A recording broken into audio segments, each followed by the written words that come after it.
নবীজি মুহাম্মদুর রাসূলুল্লাহ সাল্লাল্লাহু আলাইহি ওয়াসাল্লাম বলছেন, এই হাদিস সহিহ মুসলিমে 2569তম হাদিস, রব্বে করিম হাসর ময়দানে বান্দার অধিকারে তিনটা বিষয় নিয়ে, অভাবী দরিদ্রদের অধিকার নিয়ে তিনটি প্রশ্ন করবেন।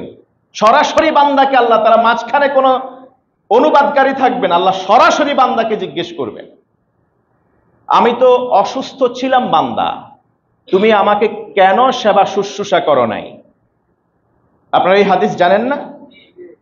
আমি তো অসুস্থ ছিলাম, ইয়া ইবনা আদম মারিদতু ফালাম তাউদিনি, হে আদম সন্তান, আমি অসুস্থ হয়ে গিয়েছিলাম। বলছেন কে? আল্লাহ অসুস্থ হন? নাউযুবিল্লাহি মিন যালিক। অথচ আল্লাহ বলবেন, বান্দা আমি অসুস্থ ছিলাম, ফালাম তাউদিনি, তুমি আমার সেবা করো নাই। বান্দা বলল, কাইফা আউদুকা ওয়া আনতা রাব্বুল আলামিন, আল্লাহ আপনি তো রব্বুল আলামিন, বিশ্ব জাহানের প্রতিপালক, আপনারা কিভাবে সেবা করুন? আপনারা তো দুনিয়াতে কিভাবে, কোথায় পাবো? আপনি অসুস্থ হয়েছেন, কই, কি বলেন আপনি? আল্লাহ তাআলা বলবেন, আমা আলিমতা আন্না আবদি ফুলানান মারিদা ফালাম তাউদুহু, কেন তুমি কি ভুলে গেছো আমার বান্দা অমুক, তোমার প্রতিবেশী, তুমি জানতে, তোমার সামর্থ্য ছিলে, অসুস্থ হয়েছিল, তোমার নলেজে এসছে, এরপরে তুমি তাকে সেবা করো নাই। যদি তুমি তাকে সেবা করতে, তাহলে আমাকে সেবা করা হতো। তুমি তাকে সেবা করো না, অতএব আমার সেবা হয় নাই, কারণ এরা তো পৃথিবীতে আমার পরিবার, আমার পরিবারের সেবা করা হলে আমাকে সেবা করা হতো, তুমি তার সেবা করো নাই, বিধায় আমার সেবা করো নাই। আরেকজনকে বলবেন, বান্দা আমি তো ক্ষুধার্ত ছিলাম, তোমার কাছে খাবার চেয়েছি, তুমি আমাকে খাবার দাও নাই। বান্দা বলবে, আল্লাহ কাইফা উতঈমুকা ওয়া আনতা রাব্বুল আলামিন, আপনাকে কিভাবে খাওয়াবো, আপনি তো রাব্বুল আলামিন। বান্দা বলবেন, তুমি কি ভুলে গেছো আমার এক বান্দা তোমার কাছে এসেছিল খাবার চাইতে, তুমি যদি তাকে খাবার দিতে, তাহলে আমাকে খাওয়ানো হতো। সুবহানাল্লাহ। হাদিসে তো এসছে, বান্দা যখন 1 টাকা আল্লাহর রাস্তায় দান করেন, আল্লাহ তাআলা এটাকে নিজের ডান হাতে গ্রহণ করেন। বান্দার হাতে পড়ার আগে এটা আল্লাহর হাতে পড়ে, আল্লাহ নিজের ডান হাতে এটাকে গ্রহণ করেন। ফায়ুরাব্বি, এরপর এটাকে তিনি আল্লাহ তাআলা নার্সিং করেন, ওই টাকাটাকে নার্সিং করেন, লালন পালন করেন, বড় করেন। বড় হতে হতে একটা বকরি থেকে যেমনি ভাবে বিশাল একটা পাল হয়ে যায়, হাদিসে এসছে ওই 1 টাকা থেকে বিশাল সম্পদের পাহাড় হয়, যা পরকালে আল্লাহ তাআলা ওই বান্দাকে দিবেন। আল্লাহ আবার বান্দাকে প্রশ্ন করবেন, বান্দা আমি তো তৃষ্ণার্ত ছিলাম, তুমি আমাকে পানি পান করাও নাই। বান্দা বলেন, আল্লাহ কিভাবে আমি আপনাকে পানি পান করাবো, আপনি তো রাব্বুল আলামিন। তখন আল্লাহ তাআলা বলবেন, বান্দা আমার বান্দা তো অসুস্থ ছিল, আমার বান্দা তো তৃষ্ণার্ত ছিল, পানির দরকার ছিল, তুমি পানি পান করাও নাই। যদি তাকে পানি পান করাতে, আমাকে পানি পান করানো হতো, তুমি তাকে পানি পান করাও নাই।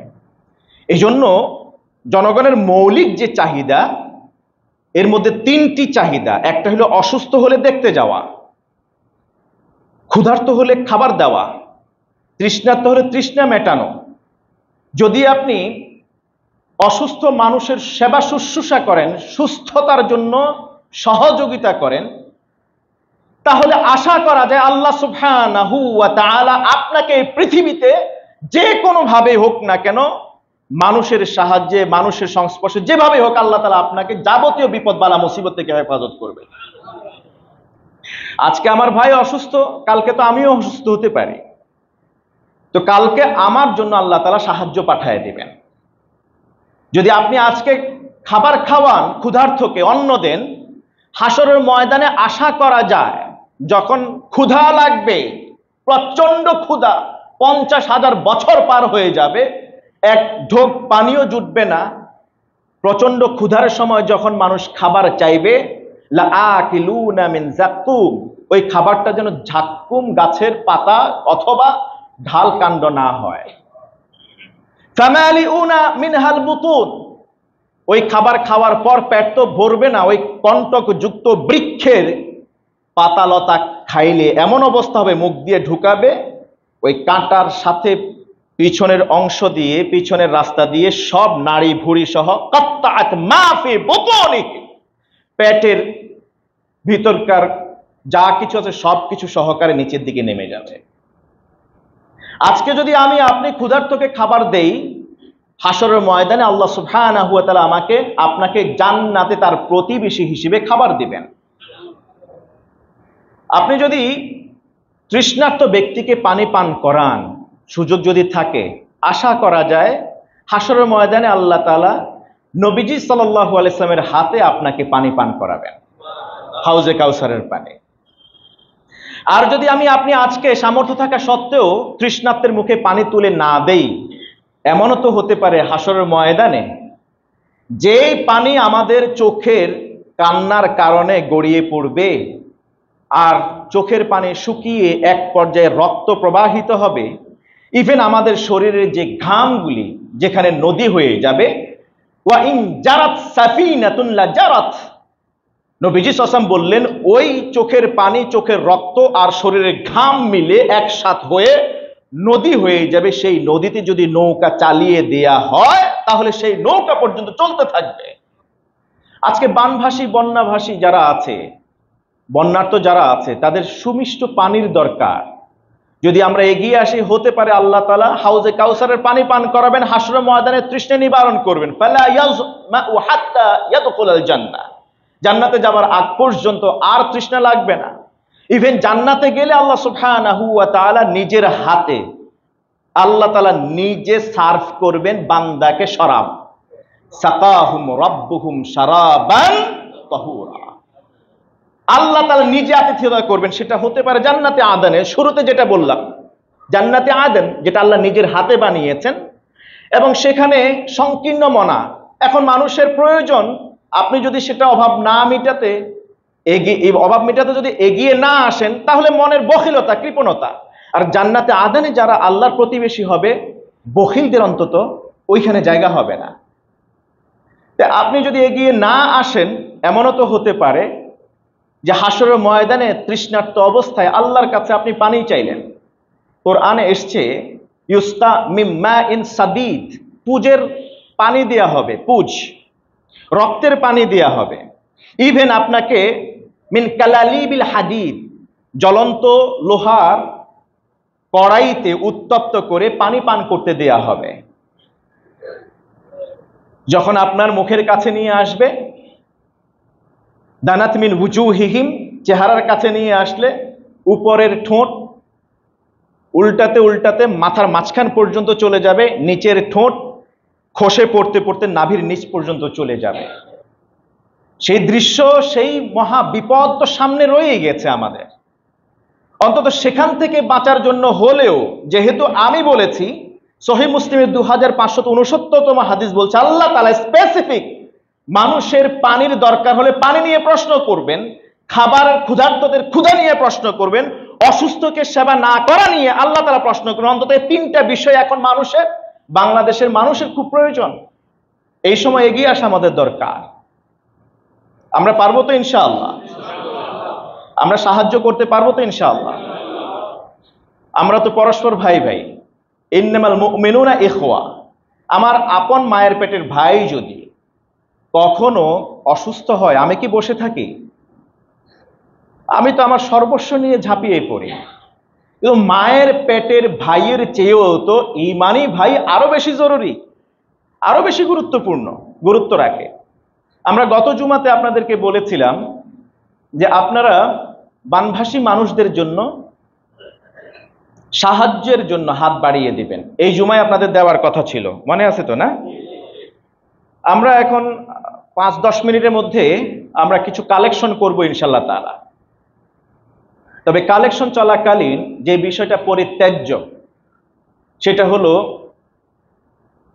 আপনি যে বলা হয় হইচই না করা। মসজিদ আল্লাহর ঘর, এই ঘরে নবীজি সাল্লাল্লাহু আলাইহি ওয়াসাল্লাম বললেন এই ঘরে 3টা কাজ। একটা হলো আল্লাহর জিকির, 2 নম্বর হলো নামাজ, 3 নম্বর হলো বলেন তো কোরআন তেলাওয়াত। কয়টা কাজ? 3টা কাজ। সহিহ মুসলিমের হাদিস বলছে একটা হলো আল্লাহর জিকির, জিক্রিল্লাহ, 2 নম্বর হলো নামাজ, 3 নম্বর হলো কোরআন তেলাওয়াত। এই 3টা কাজের জন্য মসজিদকে নির্ধারণ করা হয়েছে। জিকির বলতে আমরা যা বুঝি, জিকির মাত্র শুধুমাত্র বসে বলে লা ইলাহা ইল্লাল্লাহ জিকির করা, এটা না। আল্লাহর কাছে যাওয়া যায়, আল্লাহর রাসূলের আদর্শের অনুকরণ করা যায়, জান্নাতের উপযুক্ত হওয়া যায়, যে কাজ করলে, যে কথা বললে, যা করলে সবই জিকির। অর্থাৎ আপনি যদি কোনো কথা বলেন আল্লাহর কাছে পৌঁছায় দেয়, কোনো কাজ করেন আল্লাহর কাছে পৌঁছায় দেয়, এমন কোনো আচরণ করেন সেটা আপনাকে আল্লাহর কাছে আরো নিকটবর্তী করে দেয়, এটাই জিকির। জিকিরের বেশ কিছু কাইফিয়ত আছে। এর মধ্যে একটা হলো গিয়ে মুখে উচ্চারণ করে জিকির করা, লা ইলাহা ইল্লাল্লাহ, আল্লাহ আল্লাহ জিকির করা, তাসবিহগুলি পড়া, সুবহানাল্লাহ, আলহামদুলিল্লাহ, লা ইলাহা ইল্লাল্লাহ, আল্লাহু আকবার, লা হাওলা ওয়ালা কুওয়াতা ইল্লা বিল্লাহ, এই তাসবিহাতগুলি পড়া, এগুলো জিকির। নামাজ হবে এখানে নামাজ। এমন কোনো কাজ করা যাবে না নামাজরত ব্যক্তির বিঘ্ন হয় নামাজে, সালাতে, এমন কোনো কাজ মসজিদে করা যাবে না। এই আরেকটা হলো কোরআন তেলাওয়াত, এমন কোনো কাজ করা যাবে না যে কোরআন তেলাওয়াতের বিঘ্ন হয়। আমার মনে হয় আমি বুঝাতে পেরেছি। আমাদের এখানে বেশ কিছু দ্বন্দ্ব আছে, লাইট অফ করবে না কেউ অন করে রাখবে। সকালবেলা ফজরের সময় এই সমস্যাগুলো হয়, অনেক সময় হয় না? আপনার এখানে মনে হয় নাই না? আচ্ছা, তো আপনার কথা বলেন না কেন? আমার কাছে তো কম করে হলো 10 জনে অভিযোগ দিয়েছেন। সকালবেলায় নামাজ রত অবস্থায় বা সকালে ফজরের সালাত আদায় করার শেষে লাইট অফ করা অন করা নিয়ে অনেক ঝামেলা হয়। ভাই, আপনি মূলনীতির দিকে ফিরে আসেন। মসজিদটা কয় কাজের জন্যে? বলেন, কয় কাজের জন্যে? 1 নাম্বার জিকির, 2 নাম্বার, 3 নাম্বার। এখন যারা লাইট নিবানোর পক্ষে, লাইট অন করার পক্ষে কিংবা বিপক্ষে, এই 3টা কাজের বাইরে এমন কোনো কিছু কি এখানে হয়? ওই সময় হয় কেউ জিকির করছেন, অথবা কেউ নামাজ পড়ছেন, অথবা কেউ কোরআন তেলাওয়াত করছেন। এখন আপনি কাকে বাধা দিবেন? আপনি কাকে না করবেন? 3টাই তো মসজিদের কাজ। যেই ব্যক্তি কোরআন তেলাওয়াত করছেন তার লাইট দরকার, এবং হাদিসে আছে স্পষ্টতই ফজরের পরে কোরআন তেলাওয়াত করা, 1 আয়াত 2 আয়াত তেলাওয়াত করলে প্রতি আয়াতের বিনিময়ে একটা উট আল্লাহর রাস্তায় কোরবানির সওয়াব হয়। তা আপনি এখন না করবেন কি করে? এটা মসজিদের কাজ, তাহলে লাইট লাগবে। নামাজ, এটাও মসজিদের কাজ, আল্লাহ রাসূল সহিহ মুসলিম হাদিস থেকে জানা যায়। তাহলে নামাজের সময় আপনার লাইট না জ্বালাইলেও চলে। ইভেন তো এমনও অনেকের হয়, যতটা একটু অন্ধকার থাকে ততটা বেশি মনোনিবেশ অনেকের আসে নামাজের দিকে, খুশু বেড়ে যায়। তাহলে ওই সময় উনি যদি লাইট অফ রাখেন, আপনি তাকে বাধা দেন কি করে? খুশুর জন্য আপনার সবকিছু করা বৈধ। যারা জিকির করেন তাকে আপনি বাধা দিবেন কি করে? মসজিদ তো জিকিরের জন্যে। কিন্তু যারা উচ্চ স্বরে জিকির করেন, খেয়াল রাখতে হবে নামাজিদের সমস্যা হচ্ছে কিনা, কোরআন তেলাওয়াতকারীদের সমস্যা হচ্ছে কিনা। আলহামদুলিল্লাহ, আমাদের মসজিদ তো 4 তলা, সবাইকে একই ফ্লোরে আইসা কাজ করতে হবে কেন?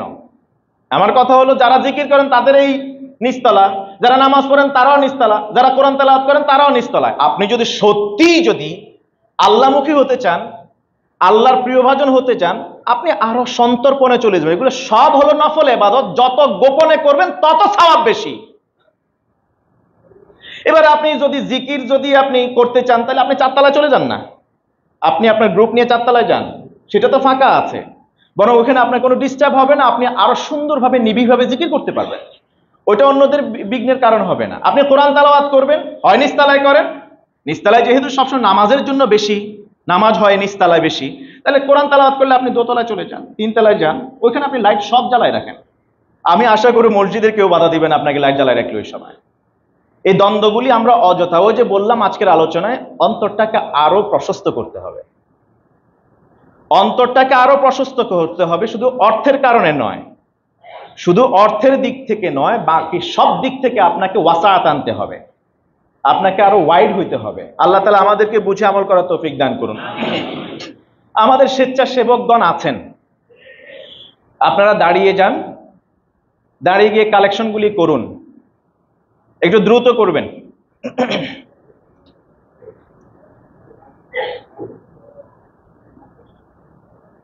এক সময় মানুষ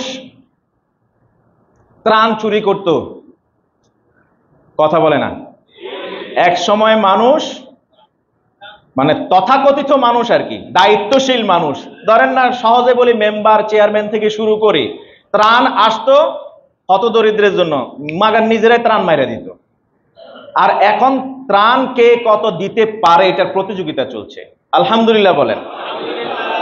এই দৃশ্যটাই আমরা চাই, এই আচরণটাই আমরা চাই।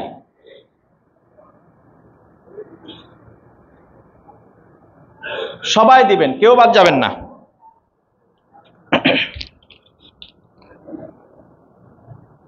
ত্রাণ বা কালেকশনের সময় যেটা বলছিলাম, মসজিদে কোনো ধরনের হইচই করা যাবে না। আপনারা কালেকশন করতে থাকুন। এর মধ্যে আরেকটা হাদিস আপনাদেরকে শুনাই। সাইব ইবনে ইয়াজিদ তিনি একদিন মসজিদে তিনি বললেন, আমাকে পিছন থেকে কে যেন পাথর ঢিল মারছে। তা আমি পিছনে ফিরে তাকায় দেখলাম উনি আর কেউ নন, ওমর ইবনে খাত্তাব রাদিয়াল্লাহু আনহু। তা আমি তাকায় দেখলাম ওমর আমাকে পাথরের ঢিল মারছেন। তা আমি জিজ্ঞেস করলাম, আমিরুল মুমিনিন কেন? তিনি বললেন, ওই যে দুইজন মানুষ উঁচু আওয়াজে কথা বলতেছে, এই দুইজনকে ধরে নিয়ে আসো, ডেকে নিয়ে আসো। তিনি গিয়ে দুইজনকে ডেকে নিয়ে আসলেন। ওমর ইবনে খাত্তাব রাদিয়াল্লাহু তাআলা আনহু প্রশ্ন করলেন, আপনারা কি আমার কথা শুনছেন? ওনাদেরকে ওনাদের কাজ করতে দিন না, সময়টা আমরা কাজে লাগাই। ওমর ইবনে খাত্তাব রাদিয়াল্লাহু তাআলা আনহু এই দুইজনকে প্রশ্ন করলেন, মিন আইনা আনতুমা, তোমরা দুইজন কোথা থেকে আসলে, তোমাদের বাড়ি কোথায়? বললেন, মিন আহলে তায়েফ, আমরা তায়েফ থেকে আসলাম। তখন ওমর ইবনে খাত্তাব রাদিয়াল্লাহু তাআলা আনহু বললেন, তোমরা যদি এই মদিনাবাসী হতে তাহলে এই মুহূর্তে তোমাদেরকে শাস্তি দিতাম, কারণ রাসূলুল্লাহ সাল্লাল্লাহু আলাইহি ওয়াসাল্লামের মসজিদে তোমরা উঁচু আওয়াজে কথা বলছো। এই জন্য আমাদের যত আনুষ্ঠানিকতা, সব আনুষ্ঠানিকতার মধ্যে হইচই এটা উপেক্ষা করবেন, এটাকে অ্যাভয়েড করবেন, এটা যেন মসজিদে না আসে। এমন কোন কাজ, কোন আয়োজন, কোন মিটিং যেন এই মসজিদে না হয়, যে কাজ, যে আয়োজন, যে মিটিং এর কারণে মসজিদে হইচই হয়। আপনারা আমার সাথে একমত হবেন কিনা আমি জানি না, কোন রাজনৈতিক কোন মিটিং মসজিদে হবে না। আপনাকে একমত? রাজনৈতিক কোন ইস্যু, কোন মিটিং, কোনো কিছু মসজিদে। আপনার যদি দরকার হয় আপনি বাহিরে, ওই যে মাঠ আছে, কর্তৃপক্ষের অনুমোদন নিয়ে সেখানে করেন। মসজিদে কাজ কয়টা? জিকির, নামাজ। রাজনীতি নিয়ে এনে কথা বললে মারামারি, ঝগড়া বিবাদ ছাড়া আর কিছু হবে না। এই জন্য মসজিদে তিন কাজের বাইরে কোনো কাজ হোক আমি যেভাবে চাই না, আল্লাহ রসুল যেভাবে চান না, শরিয়া যেভাবে চাই না, আপনারা চান কিনা? আমি আশা করব যে অন্তত পক্ষে এই নীতিটাতে আমরা একমত হই। পারবো না? মসজিদে ধর্মীয় কাজগুলি হবে, মসজিদের এনভায়রনমেন্ট আরো কত সুন্দর করা যায়, কত মনোমুগ্ধকর করা যায়, ইবাদতে যাতে করে খুশু খুশু বাড়ে, মনোযোগ বাড়ে, সেই দিকে আমরা খেয়াল রাখি। আল্লাহ আমাদের তৌফিক দান করুন। দ্বিতীয় তলায়, তৃতীয়, চতুর্থ তলায়, সর্বতলায়, সব জায়গায় স্বেচ্ছাসেবক আছেন, আপনারা সহযোগিতা করুন।